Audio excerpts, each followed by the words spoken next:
Hello, welcome back to 1874. It's time for episode 2 of Conor Hourihane in conversation. You can see Conor is with me now. Delighted to have him with me again. Everyone seemed to really enjoy that first episode, so we thought we'd get another one in the books. I stupidly thought international break, Conor will have loads of time. He'll love to come on and talk to us, but I've realised today, Conor, it's not international break for you because you have a game on Saturday.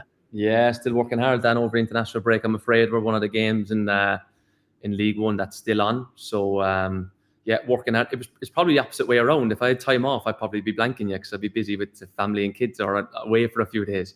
But I'm still at work, so I stay up a couple of nights a week with the coaching hours and stuff. So happy to be able to do it, backed by popular demand. Oh, exactly. I mean, to be fair to you, I can't even talk, for a professional footballer, you're pretty good at getting back to me. Anyway, I don't think you've ever aired me on WhatsApp. I don't really like not replying to people, to be honest, unless like, do you know, sometimes when you get a message off someone and you go like, "Cheers, mate, appreciate that, thanks for the message," and then they like re-ask a question, it's like, I've done it to you countless times. you know what I mean? It's like that. My reply was like the end of the conversation. You know what I mean? Oh, yeah, I've definitely done that to you before. Yeah, He's busy like, today. oh, bloody hell, man. You know what I mean? But yeah, no, all good. I wouldn't air you, mate. I wouldn't air you. I know. I guess your time at home now is more precious with what you're doing because you're staying down there a few days a week. Yeah, it definitely is. So I stay up a couple of times a week, and when I get back on my days off, I tend to, like, you know, wife and kids, and like to spend that precious time with them, to be fair. So when I get back to Birmingham, I'm very less likely to be able to meet up or do one of these podcasts. But when I'm away, it's not a problem. So yeah, it's a bit of a change of roles at the minute. Yeah, and how you finding it? Because I messaged you the other day, and stupidly again from me, I kept looking at the Barnsley scores. I kept looking at the team, and you weren't there. I was like, why is he not there? He must be injured. But then I voice noted you, and you said to me, actually, this was the plan. This is the plan all along. So, like, first team coach, I know I'm a player coach, but kind of wasn't down to kind of play too much, if I'm being honest with you. And that's kind of how it's gone. Lads have done well, keeping fit a little bit, but really busy with coaching and starting that pathway, and just busy with work and getting responsibility from the manager, which is great. So yeah, just really, really busy, but really enjoying it. Like I said, hopefully start of a long road. So yeah, just generally busy, mate, to be fair. You're quite young to be not stopping playing because you are still going to play, but you know what I mean? Like, you're quite young to be focusing more on the coaching than the playing, if that makes sense. Yeah, a little bit. I just think it was opportunity, Dan. Like, really passionate and obsessed with the game. Absolutely love it. There's no denying that. Kind of been said that openly a couple of times on different interviews or podcasts or whatnot. And the opportunity, I'm 33 and a half, nearly 34, the opportunity to be involved in the first team here. You know, the opportunity mightn't be here in 12 months' time. You just don't know, you know what I mean? So, you know, probably come maybe 12 months earlier than what I thought, but with the pathway and the focus and the drive and the determination and the want to be successful in coaching, you know, I kind of jumped at it, really. Yeah, we're going to do a Q&A. People have sent some questions in on X, and we've got people in the live chat as well. I'm sure there'll be some questions that fly in on there. So if you've got anything you want to ask Conor, put it in the live chat if you're watching this live, and I'll endeavour to ask him the question. But make it good stuff. If you make it a good one, I'll make sure that I ask it. But before we do get into the Q&A, Conor, just Villa so far. Played 3, won 2. Pretty unlucky the one they lost as well to Arsenal, because they played really well in that game. But as starts go, pretty good start. Yeah, good. Can't complain, I suppose. You know, 2 good wins, like you said. You know, against teams that West Ham away, not an easy game. No. You know, first game of the season, good to get a win there. Arsenal at home always going to be very, very tough. You know, but they mixed it as you'd expect Villa to be in and around it now. With them kind of teams, especially at home, they give anyone a game at home. Very unlucky. Obviously, Arsenal very strong towards the end of the game. So unlucky not to pick up anything there, and then obviously finished off with a good win just before international break. So decent start for me, to be fair, looking from the outside in. Yeah, and we talked about the midfield. You said that, you know, Luiz and Kamara you thought was such a strong partnership, and you were completely bang on with that. It was the kind of the foundation in which Villa were built on in the first half of last season. Obviously, Kamara is injured, Luiz has gone. Actually, in central midfield, Tielemans and Onana, obviously both Belgian, is looking like a nice partnership at the start of the season. Yeah, they've done well, the both of them. You know, they've kind of got a good mix. Tielemans, really good technical player, really good passing ability. Onana, obviously the physical presence in there, can break up play, can drive with the ball. So they've got different attributes to both of them. So that balance in there looks quite solid and quite good. Still get Skinny higher up, which I prefer him in that role. So yeah, it looks pretty solid. Obviously, we mentioned in the previous podcast when we had a chat that Kamara and Dougie was going to be a big loss. So to have that positive relationship in there can only be a bonus for the side really moving forward. Okay, then let's get into the Q&A, because questions are starting to filter through on the live chat as people realise that it's not me or anyone else boring talking about Villa. They've realised you're on, and people will obviously be quite excited about that. I'll start with this question that's just come in from Hayden. What's the best free kick you've ever taken, and who was it against? Good question. I really liked the one for Villa. Two come to mind straight away. I really liked the one early on in my Villa career away to Blackburn that got a point for Brucey. Yeah. For Steve Bruce late on, nicked the draw, and then the one that springs to my mind that brings me kind of great joy when I think about it is Monday Night Football, Newcastle at home at Villa Park. That was pretty special. That was good atmosphere. Won the game. Monday Night Football, kind of one of the shows as a footballer that you kind of dream to be on and be involved in. And because I scored, I was involved in the interviews after and all that kind of stuff. So still makes me smile, that one. So probably the Newcastle one and the Blackburn one early on. Did you get man of the match that night? If I imagine, I couldn't believe it. You didn't get it. Jack got it, and I got an assist as well for. Remember Ghazi's goal? I crossed it. Yeah, goal and assist. Goal and assist on Monday Night Football. Jack's probably got tons of them, doesn't he? Let's be honest, of the Monday Night Footballs or man of the matches or whatever, of course. I was gutted, I was really quietly disappointed. It'd be up on my mantelpiece at home, pride of place, and he nicked it off me. Couldn't believe it. Yeah, because you get like you're quite. No, I don't say an angry person, because you're not an angry person, but I can imagine something like that would have really irritated you. Well, it didn't like damper the night, because like I said, Monday Night Football, big results, scored, assist, so many people watching, family, friends, Gary Neville, Carragher interviewing afterwards and all that kind of stuff. And it would have just been the cherry on the cake if I got the man of the match, but it wasn't to be. Oh, I think you've been robbed there. I know. I think you have been robbed there. I remember that. I remember thinking in that game, you had a good run in the team, hadn't you? At that point, I was thinking, he's a Premier League player. He's arrived. Yeah, I know. I think I was close after the Norwich one when we won 5-1. Did we go on a kind of a run, or is that wrong? Or did we beat Norwich at home? You scored against Norwich at home. Yeah, like that was Christmas, wasn't it? It was Boxing Day. Games home or away, and we bounced and won Newcastle a couple of games later or before. Yeah. Anyway. Yeah, you were on it. But you still say, you scored on Monday Night Football. Yeah. As Oaks is saying in the chat, Grealish actually got the assist for your free kick. Yeah, he did tap it, to be fair. The little roll. Yeah. I was convinced myself that you would have had that Monday Night Football trophy. Convinced myself. SHIT happens, I'm afraid. No, disappointing. Well done for not swearing as well, because many people have sworn on this show. Right, I've got a question from Twitter here, kind of along the same lines. What was your favourite goal for Villa? I know there'll be two at the top, but which one was your favourite? It's a tough one. You're 3-3, Dan, for me, if I'm being honest. Right, go on. 3. So Blues, obviously, at home. Yeah. No, derby game, volley. And I was having a stinker that game. I remember. Playing really poor. And it just fell to me. And I thought, you know what? Fuck it, type of job. What you've just swore.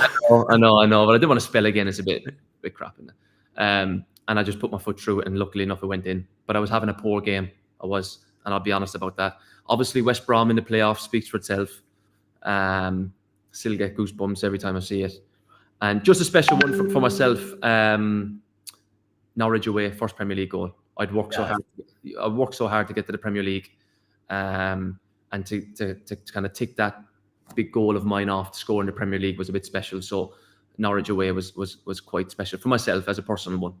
Yeah, someone Gaz Oaks has asked here. He said, "Was West Brom kind of your worst moment and best moment in a Villa shirt? Did one fuel the other?" I've spoke to you about it before on things like you had that difficult game where you got subbed and you got a bit of stick that really wasn't on at that time. It's kind of nice that you could kind of put that right in that second game. I think the team was going through a tough time. I think I'd given away the ball for a goal as well, or did I miss a tackle or something? I can't remember. Did I misplace a pass for one of the goals early on in the game? And there was a bit of frustration in the crowd. But you know what, Dan? I had that at Barnsley earlier on in my career. Oh, really? Yeah, I did. Yeah, I had it at Plymouth. Turned it around at Barnsley. Turned it around at Villa. So it's always been a kind of a common kind of pathway for me, but showing character, personality, not letting it affect me and turning it around has always been kind of a big personal pride for me that I've kind of not really spoken about it before. So kind of having that character and just, hard work to get through tough periods. It's never easy. It's always bumps in the road. It's how you come through them patches, define you and build character. And so I've had it at a couple of my clubs early on, but delighted to stand there now and say like I've turned it around every single time, which has always been nice. Yeah, I found when I knew you and you played for Villa, I found it quite interesting because I speak to you quite a lot, and I felt like I got an insight into what it's like a bit more to be a footballer. I was kind of new to media stuff at that point as well. I remember that game, and this is how fickle football is. I think I've told you this before as well. You got pelted by the guy in front of me as you left the pitch that game, and fair play to you, turn around and still clap the fans. Yeah. Then a week later or 2 weeks later, the next home game it was anyway, you scored 2 against Derby, and the guy in front acting, was it? Yeah. Yeah. The guy in front is cheering you and singing your name in the song after giving you pelters the week before the game before. It is like in football, like a lot of people get down and they go through patches, and it kind of leads into a month and 2 months, and all of a sudden you've having a bad half of the season, then you've had a rubbish season, and then one of my big traits in football in my life, I think, really is that I've been very capable and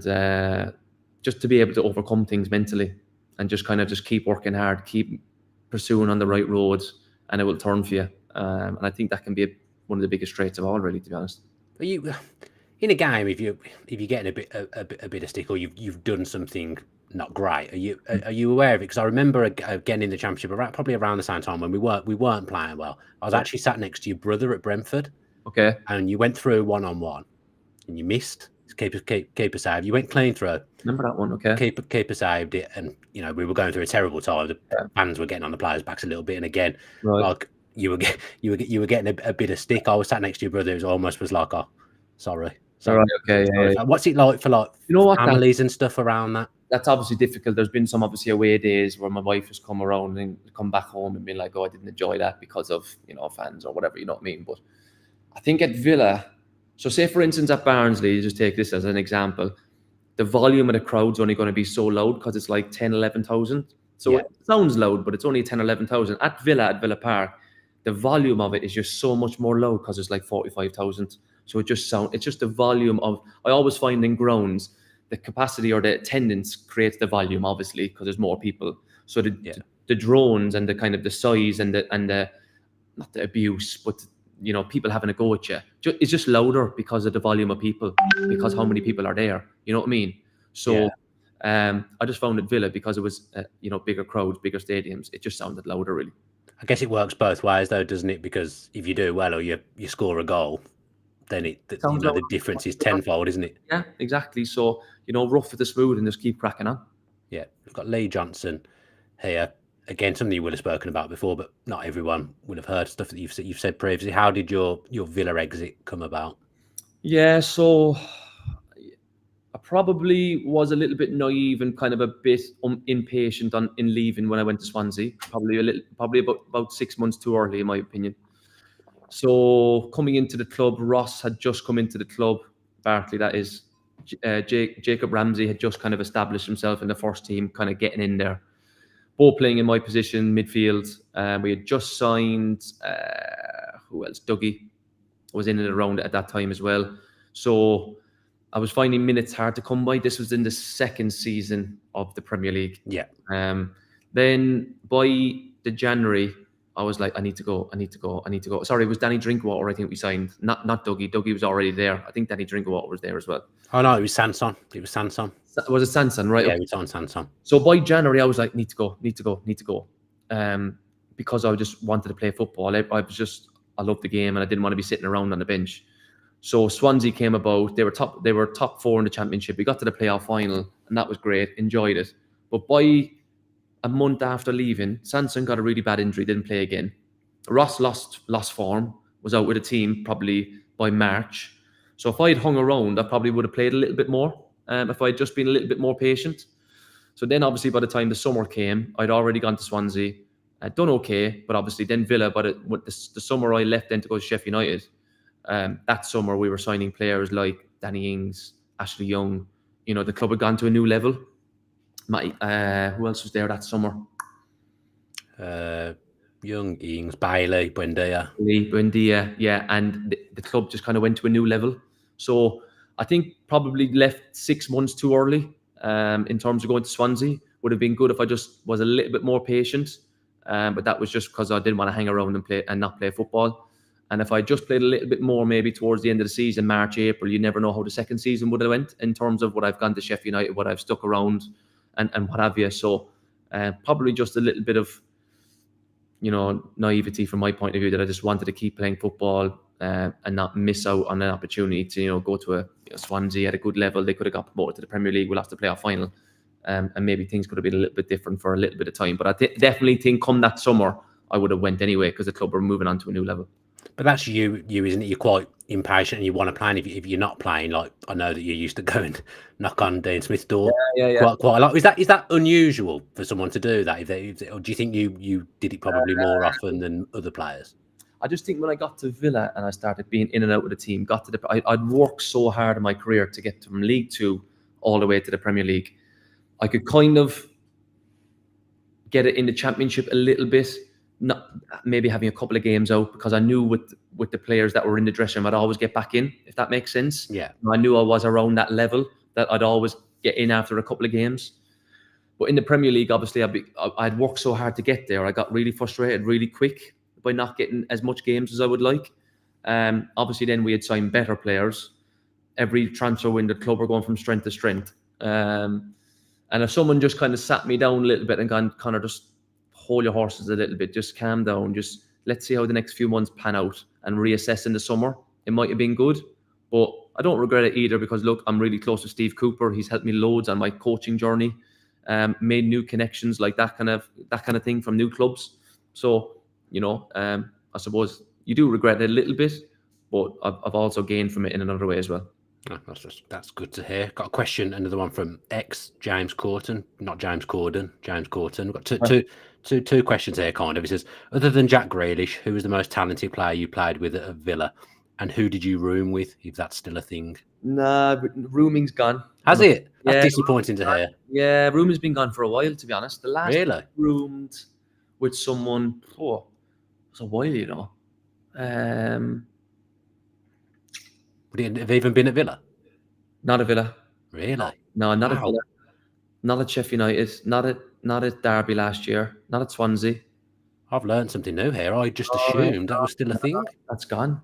That's just gone. On your own. Yeah, I think here at Barnsley, the youngest four or six players, because it's even, obviously, have to room, and the rest get their own rooms. Okay. And I think if you went down lower, Dan, if I'm being honest, they'd have to room for budget reasons and all that kind of stuff. But no, it's not really there anymore. And in terms of talent, Jack obviously speaks for itself. JT obviously speaks for himself. You know, his football brain was through the roof. John McGinn I'm trying to go for someone that maybe not as obvious. Do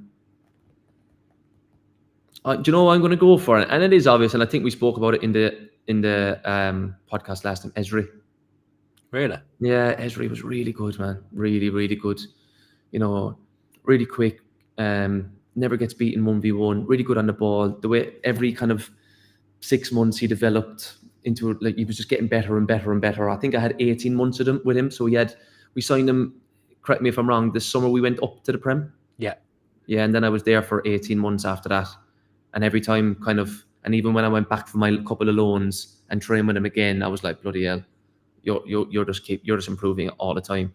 So I'd probably say Esri. That obviously, like, you got your John, JT, Jack, Guinea, Emi Martinez, all speak for themselves, you know what I mean? But I'd probably, do you know who else actually, and I know this might be a bit frowned upon to say this, who was really good, and it's a shame he's still not at the club, Carney.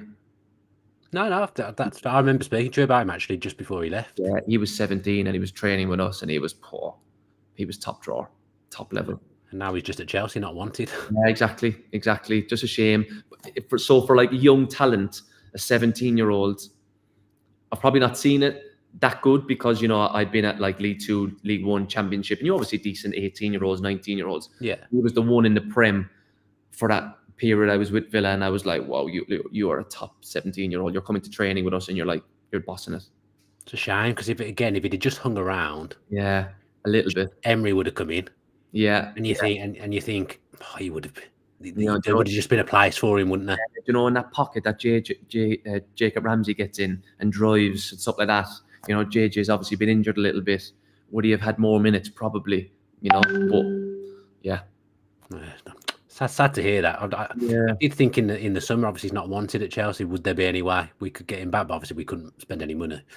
Towards the end of the summer. So it's interesting to hear you say that. If you had to pick a five-a-side team for players that you played with at Villa, what would the team? But I imagine you've kind of just done that actually. Yeah. So probably just done that. So keeper. Do you know who's a toss-up for the keeper? And Emmy was top drawer, by the way. He was really good, and I'd pick him in a heartbeat. He was brilliant. Kalinic? Pepe. Oh yeah, I can imagine that. Mate, his feet in training, his small-sided games, like having an extra player. Really? Oh, he was brilliant. He was really good.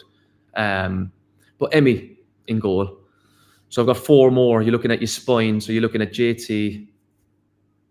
But you've just said Conser was one of the best. So but you can't not put JT in, I guess. JT in a five-side, no way. Then you have Guinea, Jack, and Ollie up front. Ollie. Yeah. Not Tammy. No, Ollie's got a little bit more than Tammy. But if I was picking my best 11, I'd have like a 4-4-2. Ollie be Ollie and Tammy up front. For time purposes, do you have an idea of your best 11? I'm sure people would be interested to hear that. In goal. Then I'd go. So I'd go. It's hard. JT and Esri would be in there with Tyrone, without a doubt. I'd have to pick one more then for a back four. Then I'd have Dougie, Guinea, Jack, Ollie, Tammy. I'd have Snoddy in there, you know. Oh, what a character. Yeah, in the left. And probably soft spot for Huts. Yeah, right. That's fair. Yeah, that's fair. Huts. Something like that. I'd have to think about it a little bit more, maybe. Yeah. And you got Youngie as well, who was really good. For the James Chester. Yeah, James Chester. Ross was really good. Yeah, so he played with some good ones. He definitely played with some good ones at Villa. Someone here, I don't know whether you're about to think about this, Rigger on X, said, ask him for the funniest story regarding a Villa player. Anything that leaps out of you? We had, I think I've seen this in a few interviews before, but we had like Gluegate. I've seen the shoes being glued in the training ground. Yeah, like secret glue man going around the changing room. It happened for about 3-4 months. So like every day, or definitely 3-4 times a week, there'd be stuff glued to the floor. There'd be stuff glued like trainers, flip flops, different bits and pieces. You go and pick it up, and it'd be like the running joke that you couldn't get it off or whatever. You go into your locker, and there might be like shampoo, and you couldn't get it up because it's like glued to the. So that was going on for a while off the top of my head. So probably the whole Gluegate kind of situation was quite funny for a while. Who was it? Do you know who it was? It was Snoddy and a hint of Glenn Whelan, I think. I was going to say, I think I heard it was Glenn Whelan at the time. What was it? I mean, Snoddy's like a brilliant character. I used to speak to him when he was at Villa as well. Like a really, really nice guy, such a funny guy as well. What was he like in the dressing room? Because I don't think there's anyone else like him in football, perhaps. No, he was really funny, bubbly character, one that was in the dressing room and just kind of brought energy every single day. But really good player as well. Really good player. In off the right, finding pockets, really clever footballer, lovely left foot. But yeah, he was a really good character. Just made everyone laugh every day. You know, didn't take life too seriously, and just kind of was the life and soul. That was a really good dressing room. You know, the year that we lost Fulham, it was a really good dressing room. Really enjoyed it. JT would have been in there, obviously. People like Sam Johnson, who I still speak to now, I was at his wedding in the summer. He was a good guy as well. Huts. So it was a good dressing room. It was good fun. Do you remember when me, you, and Snodgrass did that Soccer AM? Yeah. And I naively thought that I could come to the Villa training ground, go in goal against you and Snodgrass, and that I'd be okay. 8 years ago or something, yeah. It was that season. Season. Yeah, it was. I remember it. Yeah, Jimmy Bullard was there. Yeah, I remember thinking, I'll be okay. Like, it's just a shooting drill. Like, I'll be all right. And Snoddy hit that first shot, and I swear, It was in before I'd even seen that he'd had a shot. All the fans that give out about us, it's not as easy as it looks. No, that was a. I mean, I've not had many highlights in my football career, but that was a definite low light that day. Just how fast when you both hit it, the ball went was absolutely ridiculous. This is a good question here from Kieran Larkin. What was it like being on the pitch for the Neelan save against Sheffield United? How did the dressing room react to it after the game?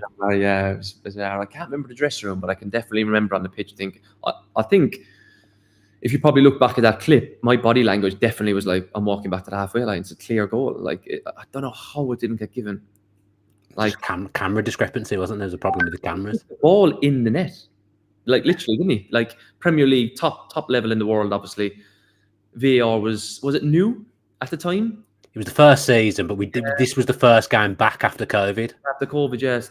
But had it been there at the start of it had, hadn't it? Yeah, we'd been done over by it many times. Yeah, so, and he just took the ball in the net. I couldn't believe it.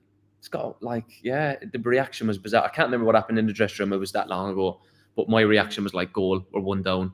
And we stayed up by a point, saved it. Do you remember earlier on in that season, though, that Lansbury goal at Palace away? Yeah. Picture you there. Like, we had been done by VAR a few times. I got done home to Brighton. Yeah, I remember. That was a goal. And that would have made it 2-2. And I think, did we lose 2-1? No, I remember seeing you in that game, actually, because I was with Dolan and we had tickets for the Players' Lounge afterwards. So I spoke to you after the game. That was when I think that was the game after the Norwich game. So again, we were on a decent run of time. I think we won. Matt Target scored in the last minute. Matt Target scored. Was that to make it 2-1? 2-1. So that would have been 2-2 because I know Brighton scored a couple of early goals, didn't they? Or scored one early and then I can't remember how it went. But I scored one at home to Brighton. Should have been allowed. Lansbury, Henry's goal, but I don't know how that got disallowed. Yeah. What was that like when VAR came in and you're getting done over and really new thing? What was that like? Because it felt like we were getting done every week at the time. Yeah, really strange. Kind of like it took that buzz initially away from it. Now we're just used to it, aren't we? You know what I mean? Like being involved in the EFL the last couple of years since leaving Villa, obviously, I much prefer the game without it, Dan, to be honest. Really? Yeah, I do. It's just like VAR for me is like over the season you get some, you don't. Like without VAR in the EFL, you get some, you don't. You might be unlucky with 1 or 2, of course. Yeah, but we're still talking about it. Even it's not 100% correct. We're not getting all the decisions right in terms of, I think it's good for offsides. Yeah, and it'll change now, won't it, with the automated ones as well? Yeah, exactly. Yeah, so I think it's good for offside. I think it's good for like technology in terms of like ball over the line, but like the handballs and all this kind of stuff, I just think is poor. I don't know. Honestly, I couldn't tell you. Yeah. Next question here. I don't want to get you in trouble. Come off your chair. I don't think I'll be getting you in trouble with this. So Jason Dervin says, "Hello, set piece master. Set piece coach would be your forte. You said to me the other day that you've been doing. Yeah, I've been doing the set plays here at Barnsley. The attacking set plays. Obviously I've taken them a lot over the course of my career. So, and I've had a couple of decent kind of set play coaches, especially towards the end of my career. With Ireland, with Villa, Austin, that started at Villa in my last season. So it was good to have a set play coach with him, who was really, really good at his job, obviously. I do the set plays here, attacking one. So really enjoying that part of the game. Yeah, I can imagine you doing that. I mean, Austin McPhee at Villa, I don't think he gets the credit he deserves. Villa are so good at set plays, even if something doesn't quite come off. Like the stuff they come up with, the inventiveness, like the goal they scored against Leicester at the weekend, like he's come up with some brilliant set plays over the years. He's so good at his job. Honestly, it's the amount of goals. Obviously, we've seen it firsthand at the start of this season, but unbelievable genius free kicks in my opinion, especially the one against Leicester. I thought that was unbelievable. But yeah, they're so important now in the game. They're so key. They win you games defensively. They can lose you games obviously if you concede or whatever. They're a big part of the game now, massive.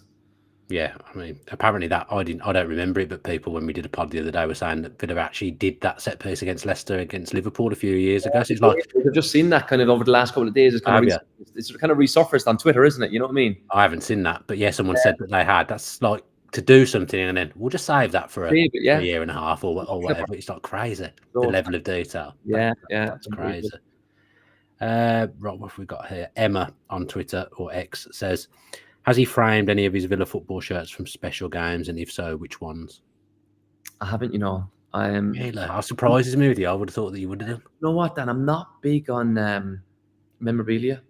So, Yeah, so I've got like a big tub of it, a couple of tubs of them in my garage. So like nice shirts that I've had, that mean a lot to me. So I've saved them, but I don't like putting anything up in my house. really. No, I don't know. It might sound a bit like naive or whatever, but like, or like kind of a bit. I don't like showing off a bit. I don't like someone coming into my house and going, "Oh, look at me! Look what I've done." I just don't like. It doesn't sit well with me. But you've got like your medal, for example, your playoff medals that No. you've not got any of them. Oh, I've got them in my garage. I know where Yeah. they are in the box. Oh, yeah. I've got Okay. them all. Yeah, I've got some of my playoff medal. I've got my Carabao Cup losing medal. That even like being in a major final still means a lot to me from, the journey I've been on. Playoff final medals, like say the Derby one last year. I know where they all are, but off my heart, I could go into the garage and know where they are, but I just don't like them on display. When I go into people's houses and I see the big displays, I'm a bit like, I just think it's a bit showy-offy. That's just my opinion. No, that's interesting. I would have thought that. I don't know why I had that in my head. I would have thought that you'd not. I could imagine you having shirts. My mum and dad the same back home in Cork. Like I'm like, if they hang something up about me, I'm like, put it down. I don't want people thinking that like you're shoving things in your face about me. Take it down. I don't like it. Yeah, I know Tails has got something in his office, isn't it? Whenever he jumps on and does something on here, which he hasn't done for a while, by the way. I say he's got like his shirt from his last game at Villa Park framed. Right. And then the picture underneath is from a different game, and I can't understand why it's not. The picture's not from the same. I've never actually asked him. You know what? Like, I'm crouching down now, but do you know when you go? Bugbear of mine. It's different for you because obviously you've got my shirts on display, and obviously I'm here and stuff like that and whatever. Yeah. But like when you log on to Zooms and someone's got something of theirs in the background, and it's like, look at me, look. I'm like, nah, what you doing? It's like in your face. I'm trying to think of. I can only think of that. Like, it's obviously purposely there for when they go on a Zoom. Yeah, so people not to show up. Yeah, I just think, what are you doing? Have you seen John Terry's room? He's got a room. He's got a room, and he must be in his basement. Maybe the Champions League trophy might be a bit different, but he's got everything. He's got everything. He's won a lot, hasn't he? Like he's got a whole display. A lot, and like unbelievable career. Bloody hell! He's got like a museum of his own career in his house, John Terry. Yeah, look, each to their own, mate. I'm a big believer in life. Each to their own. Whatever makes you happy. Yeah. Could you not like give your?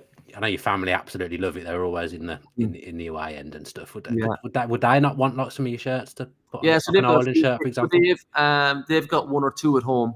But I won't dictate to my mum and dad what they have on the wall or not. I'll tell them, but they just do what they want, don't they? It's your mum and dad, you listen, and that's it. Yeah. But it's just how I am about it, really. Guys, I was saying, take those shirts down quick now. I try to just like put a nice background on for no, it's nice. Don't worry. I've got your Rotherham shirt. There's the third one I said last time you came on, and like that's one of my prized possessions because of what that was in and amongst that 10-game run that was unbelievable. Like that's one of my most prized possessions. If I could probably only keep one shirt that I have, yes, it'd probably be that. Probably ones in my garage that I like. So like, got like a Jack one when he left Villa. I got a John Terry one that when he was leaving. I got a Guinea one from Scotland when we played against Scotland. Obviously, I got my own playoff ones and my own Carabao Cup final ones and all that, and the Irish ones, of course, the big games and whatever. But yeah, I just don't like having them out on display. Yeah, fair enough. I mean, I could talk about shirts and memorabilia all day, but I won't because this is not supposed to be about me. This is supposed to be about the paper. This is a good question that fits in with your mentality. How did you approach not starting a game when you believed you were better than the guy starting in front of you? And that must have happened a few times with some of the midfielders we had at the start of the Premier League. No, I think it's just manager's opinion, and I think I've probably realised that more. I've come to the coaching side, but at the time it was more right. Let's get down to work. How can I improve? If it's like 3-4 games in a row, I'll go see the manager, and I'm like, right, how can I get better to get back in your team? I've had that conversation a couple of times with different managers, not just at Villa, at all my clubs. Just work hard. Like I'll obviously have a day or two of stroppiness. That's just the way I am. But I'll strop but work hard, if that makes sense. And just like keep looking for that inch or keep looking for that, little bit of extra to try and get me back in the team, really. And that's how I see it. Yeah, so, you do have a really strong mentality, a really good mentality. I've always thought from from speaking to you. This is not really a question, but I thought it was quite nice. Connor, best wishes for you and yours. We named our son Connor, and you were a big influence on that. For cheers, I really appreciate that. That's always nice to see her. Yeah, no, thanks. One N as well. People spell it with two N's over here. My name all the time. Really, still? Yeah, all the Been time. been there twice. I know. So, well, not just here in England. I mean. Oh, okay, not just at Barnsley. So, yeah, to spell my name after a baby with one N, even better. Yeah, I mean the Villa fans do still generally they give you so much love, like because you no, still live in the area, you must bump into them a lot.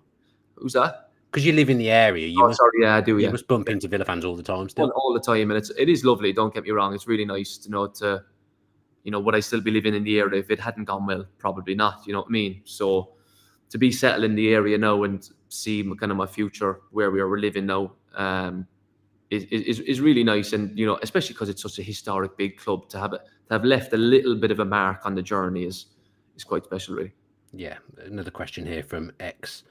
How angry were you when Leeds didn't put the ball out when Codger went down and proceeded to go on and score? Also, what did you think of Bielsa's decision to allow us to score? That's Dave Hughes on X. Just talk us through that mad 10 minutes. Yeah, it was a bizarre game, wasn't it? Yeah, do you know what? Because I kicked the ball out for a Leeds player in the corner earlier on in the game, and we were getting beat 1-0, I think, or was it 0-0 at the time? And because the Leeds ground, that away fans, the Villa fans are in that corner, and the Villa fans were going mad at me. We were on the attack, and I was like, bloody hell, like I'm trying to do the right thing, you know what I mean? Yeah. And then when they didn't do it for us, that's why I got really angry. But I'm still kind of confused why they gave us the goal. I know he was trying to do the right thing and stuff, but I didn't think there was any need for it. Personally. No. So you'd been happy to just carry on at 1-0. Obviously, we were all upset and we were fuming and stuff. Don't get me wrong, but like, I still didn't expect them to give us a goal.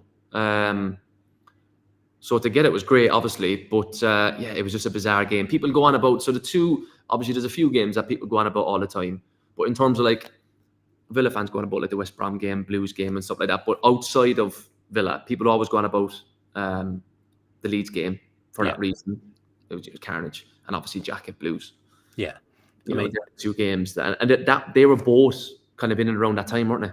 Yeah, and you were coming up to playoff time as well. You were probably a little bit lucky not to get a ban, and then that West Brom game might not have happened. I know, the Leeds game, you mean? Yeah, because I can't remember what you did, but I remember thinking, you probably should have got done there. Yeah, slight dig on Klitsch, was it maybe? Or Bamford, I don't know. Bamford, I think, yeah, so in the stomach, and it came up on Twitter. Yeah. And Leeds fans kept like tagging FA, and it kept and I thought, oh no, I'm going to get banned. And I was really paranoid, and it never surfaced. That was buzzing. Really? Because I remember that, and like I say, I remember thinking, he's going to get a ban, and then that West Brom thing would never have happened. No, I know, yeah, it's funny how it works. Huh? That such a career highlight for you, and probably that will be the thing that Villa fans remember most about you is that goal. I know, I suspect, and you nearly didn't happen because of a. Did you just see red like at that point? I was just so frustrated with it. Yeah, I was just so frustrated. I just fully expected him to kick it out. To be honest, it was a big moment for us as well. I know we were on a good run and we weren't going to get top 2 or anything, but it was still, it would have cemented us a point, or maybe kept us on that good run if we had won or whatever. I think we could have still got 3rd at the time, potentially. Yeah, possibly. Were we going for 3rd? So we wanted an easier playoff game, possibly. I can't remember. Yeah. The worst thing was about that. Yeah. Adoma should have let Neil Taylor score. I know, yeah. Very, very selfish, that was. I know. It's funny, I know. Free goal, isn't it? Yeah. But I think probably everyone knows, by all accounts, Jensen was like kind of sold off the back of that. Yeah, the centre back wasn't happy, supposedly. Yeah, he went mad, didn't he? A bit of Bielsa, didn't he? He went mad. I was like, the championship was crazy anyway. It was amazing, in some ways, it feels like it was 5 minutes ago. In other ways, it feels like it was such a long time ago now. But that Rotherham game, that was quality, wasn't it? All of you are so well liked that played in that team that got us up. Like, yeah, it was a good squad. It was a really good squad. Really still looked at as heroes. Obviously, Villa have got some brilliant players now, but probably there was a gap in between that and now where things weren't brilliant and weren't exciting. But everyone loves the players now. But I think the players that played then were probably loved just as much, I would say. Good. Yeah, no, it's like I said, in the area, when you're still in and around the area, you still get a lot of people coming up and stuff, which is always nice. Yeah, just trying to find some other questions. But see if this is a decent one on X, like from Sharmalay. Which players were in the same social groups during your time at Villa? Like, who were your friends? So everyone probably would come to my wedding.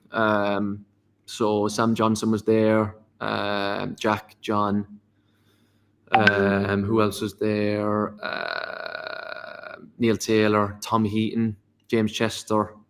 So them kind of lads really were my group. Smudge the Masoor, really close with him. Yeah. Still am now. So that kind of group, we still have a group chat, still all chatting it all the time. It's good group, good lads. There's a lot of questions about Cork in. Yeah. I'm presuming this is in GA. I don't know. My Irish sports knowledge isn't brilliant, as you probably just told. Like the Gaelic football. Yeah. Declan says, will Cork ever win an All-Ireland championship ever again? But I don't really know what that means. No. Is that your team? Yeah, Cork's my team. So it's basically like in Ireland, like all the counties get together and play against each other, and it's like for the championship. So they do it in Gaelic football, they do it in hurling. Yeah. So it will basically be like all the cities in England having a football competition. Say for instance, like Bristol, Leeds, Birmingham, Manchester. You know what I mean? Yeah. But there's obviously only one team in each city, so there's only one team in each county in Ireland. You know what I mean? Does that make sense? And yeah, so it's a huge competition in Ireland. And to answer the question, we lost the hurling final this year, which was disappointing. But in football, it's been a struggle the last few years. So they do hurling and Gaelic football. We're better at hurling at the minute. We lost the final, like I said, but Gaelic football's been a struggle for a while now. So hopefully we're not too far away with a hurling final, with a win in the All-Ireland final. That would be lovely. I did go to Croke Park last year and had a tour. That's an amazing stadium. It's so high. Like, I remember being stood at the top and thinking, how high? Like, it doesn't look like it's going to be, but when you're there, you feel really high. Yeah, it's like 80,000. And yeah, it's amazing stadium. It's when it's packed out, it's top class. Yeah, no, I enjoyed that tour, but I'm obviously not taking in as much information as I should have done from it. We've got BZP, sorry, on X saying, how does Bodymore Heath compare as a training ground versus the other teams that you've played for? And obviously you would have spent time there last season because of your coaching. Yeah, obviously, look, it's the best one I've been involved in, without a doubt. Derby won last year. For the last couple of years that I was at was really, really good, to be fair. But like Bodymore obviously kind of blows it out of the water and blows it all out of the water. You know, obviously when I arrived, it was really good Bodymore, but then every year it just getting better and better. And obviously went back last year to do the 16s. You know, going back in the building then was, it had improved again. And yeah, it's a beautiful training ground, like really, really good. Yeah, this is a question from, I'm assuming this is Omar from the Villa Talks podcast. It says, do you think Jack will ever come back to Villa, or has the move and the way it happened burnt all bridges? I couldn't tell you. I don't know. I'm not sure. Be amazing to see one day. I'd love to see it myself. But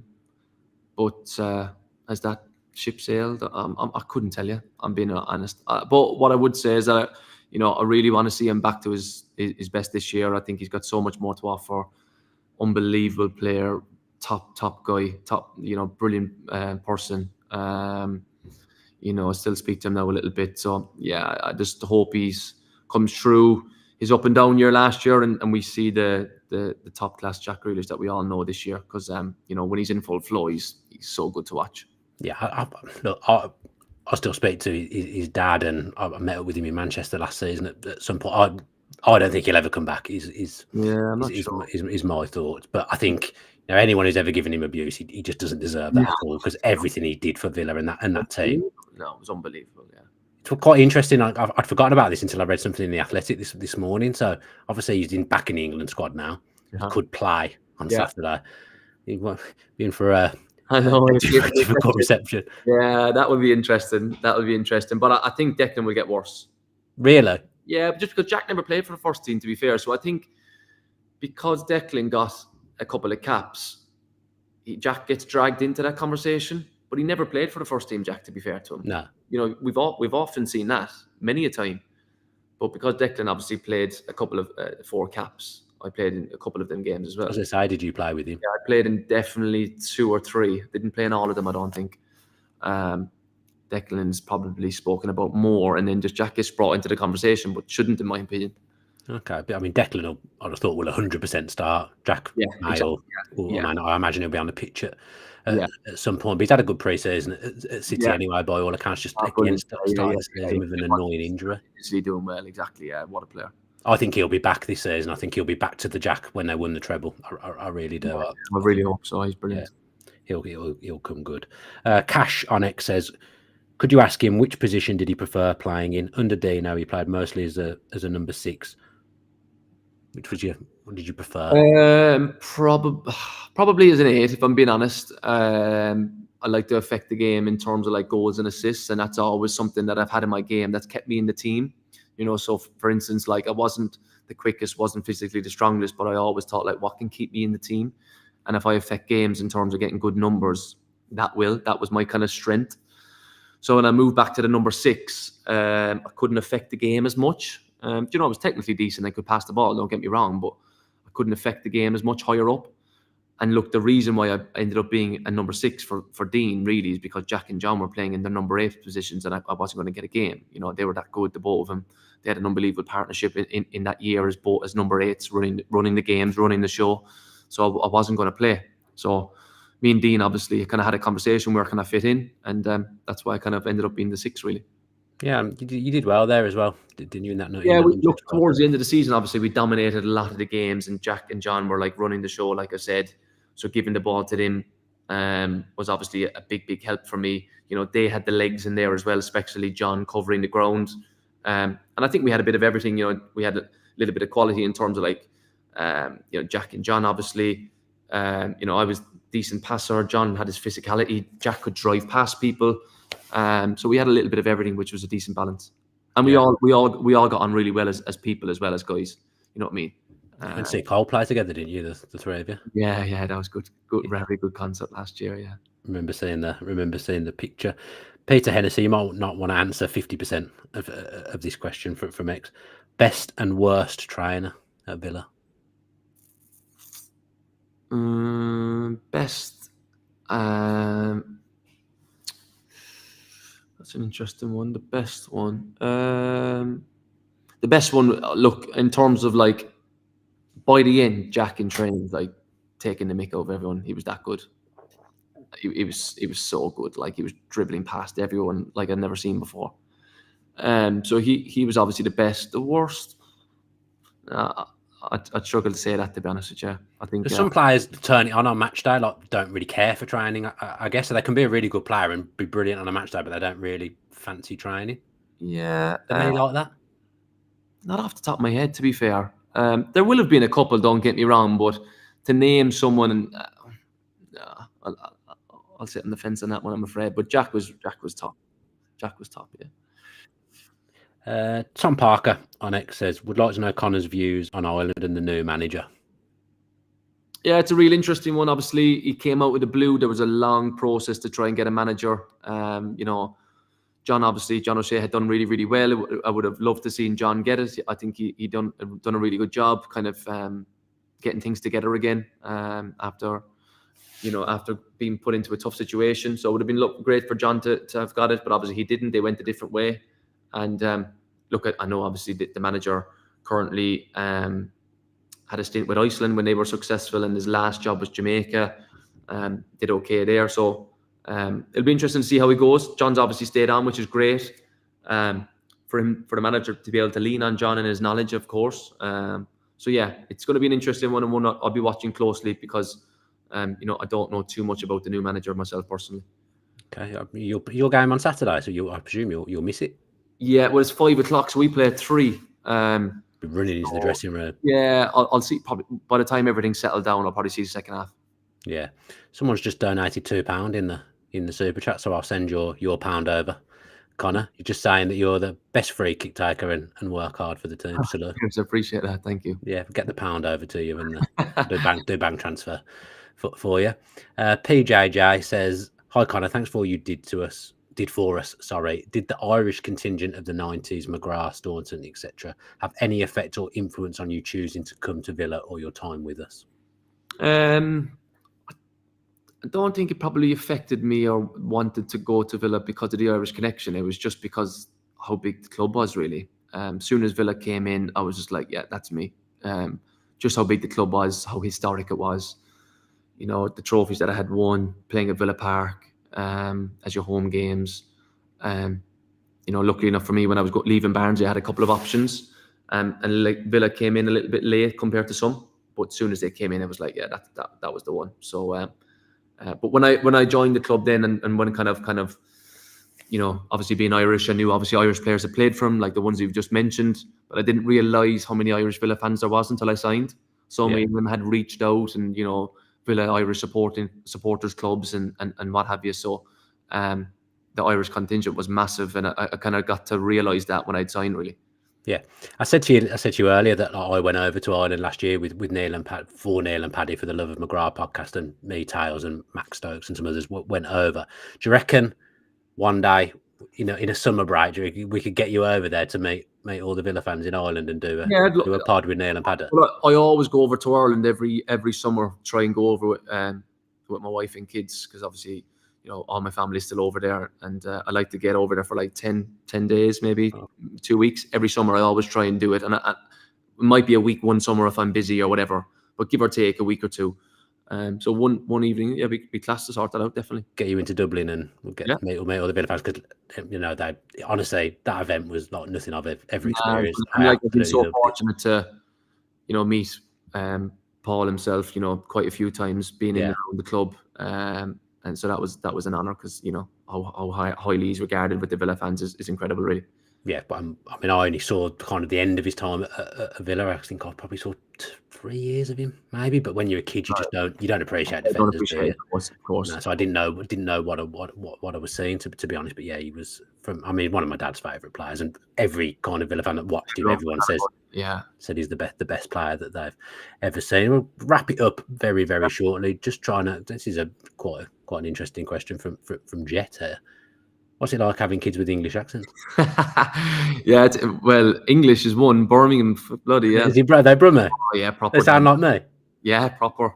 Oh no, you don't want that, Mummy. Really? Yeah, proper. Yeah. I like it. It's all right. Don't worry, it's fine. But obviously they're going to school in the area now and all that kind of stuff, so they're picking it up.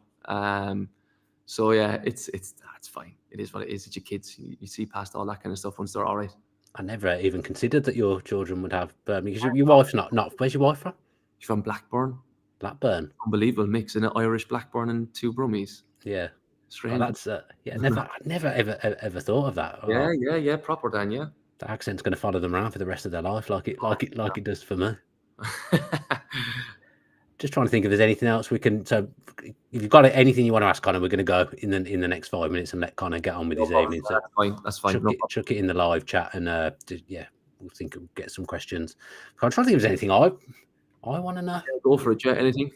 You got anything for me? I've probably asked you everything over the last 5 years that I could possibly have ever asked you. What do you think of the Champions League draw? Yeah, I think it's a nice balance, because there's some big games in there, but I look at it and still think we've got a chance of qualifying. If you'd have been drawn against a load of big teams, you might have thought, we'll be in trouble. Yeah, what I will say is that you haven't obviously there's some very tough away games, but the tough games are at home, in my opinion. Great. Munich. But the away games, you have fancy yourselves in a few of them, wouldn't you? I do, but I think it would be very Villa to beat Bayern Munich. Yeah, very tough. I can see Villa beating Bayern Munich at home, but then losing away at Young Boys. That would feel quite Villa. No, Dan. You really? We struggled away in the Conference League last season. Listen, going away to any European ground, I can vouch for that in terms of international games. It's hard. Denmark away or Georgia away or anything like that. Tough games. Wales away. Just hostile. Wherever you go, it's it can be really, really difficult. We played Turkey away, loud, hostile. Yeah, that's horrible. Yeah, so any type of game is difficult away from home, especially European games. So I can vouch for that in the games I've been involved in. So yeah, but still though, it could have been a lot worse. No, I'm happy. I'm really happy with it. I would, you know what? If we'd have played a load of harder teams, I'd have been happy with that as well. Because this might not ever happen again. So Yeah. it's such an experience. Have you earmarked any that you might be able to get down to? Have you looked at when they are? I'm hoping to get to one of the home games. Yeah. Love to get to Bayern Munich, the first home game. Oh mate, the atmosphere will be incredible. I'll be through the roof. After Young Boys, isn't it? I think. Yeah, it's first home game. I'm going to try and get to that Bayern Munich game. So if I get to one, I'll be happy. But I have to get to one, and I'd like to get to the first one just because it will be electric. Yeah, that'll be like nothing that I've ever experienced in my time at Villa. It's a good question from Twix. Which of the current Villa squad would Conor most like to play with? Good question.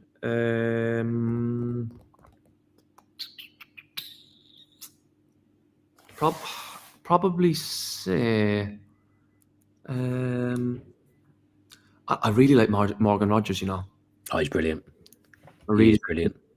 I think like to have got him at the price from the Championship, bit of a gamble-ish. I don't know. Like he was doing okay at Middlesbrough, but obviously once again gets to Villa, manager gets hold of him, develops him, fills him with confidence, and now look at him. I think he's one of the first names on the team sheet, isn't he? You know what I mean? Yeah, he's got everything. No, I like him in that number 10 position as well. I think it's perfect for him. Fast players, like they're not there, physically strong.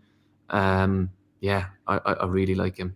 Yeah, got a question here from James. I know you didn't potentially had offers to go abroad at times, but did you ever get any offers from the MLS or any other ones? I had one from Colorado. Okay. So when Sheffield United came around, I had one from Colorado, and I was really hopeful of getting back to the Premier League, possibly. And Sheffield United had just come down from the Premier League, so I was hoping maybe if I'd stayed around at Sheffield United, we'd go straight back up. But we lost in the playoffs, so I chose Sheffield United basically over Colorado. It wasn't right, family. I had 2 young kids at the time, and we were happy where we were and stuff like that. So, but Colorado was one MLS club that came. It would have been difficult to throw another accent into the mix, wouldn't it? In America, that would have been a nightmare. Yeah. But it's something that I look back at my career on now, and I think, could I have gone abroad? But listen, I'm happy with the career I've had. So you always want a little bit more, of course. Right, last one then, stupid one from Gazos. What's your favourite sandwich?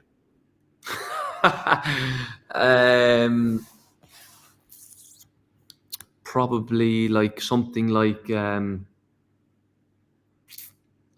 definitely a melt, like a toasty. Put in there like bacon, like mozzarella and avocado type. Oh, nice. Like a fancy panini from like a cafe. Oh, I like it. You've gone very, very specific there with like so something along them lines, or else like on a Sunday morning, like I'm partial to like a sausage and egg sandwich. Okay. Do you know what I mean? So one of the two. So like a posh cafe panini, or just like you go to sausage and an egg bap. Brown or white bread? Brown and red sauce. Yeah, nice. Right, that's a nice way to finish. I never envisaged that I'd be sat talking to an ex-Villa player about what the favourite sandwich was, but here we are. You do all these new things, don't you? Right, thank you, Conor, for giving up your time again and joining us. It was great to do it live as well because people got to ask you questions. We'll try and do it again at some point. He hasn't signed a contract, Conor, but he has said that he'll come on a few times through the season. So like I said, it would be one of the nights that I stay up from training. So yeah, lovely stuff. Right, if you've enjoyed the video, give it a like and subscribe to the channel with your post notifications on. Do go back and check out the content that we've done through the week. Done quite a lot of videos this week, actually. Make sure you watch out for Conor's game on Saturday. I believe you'll be able to watch it on Sky Sports Plus. So yeah, if you want to see Barnsley and see Conor in the technical area, then yeah, give that a watch. But yeah, we'll be back with some videos next week. Have a good night, and as always, up the Villa.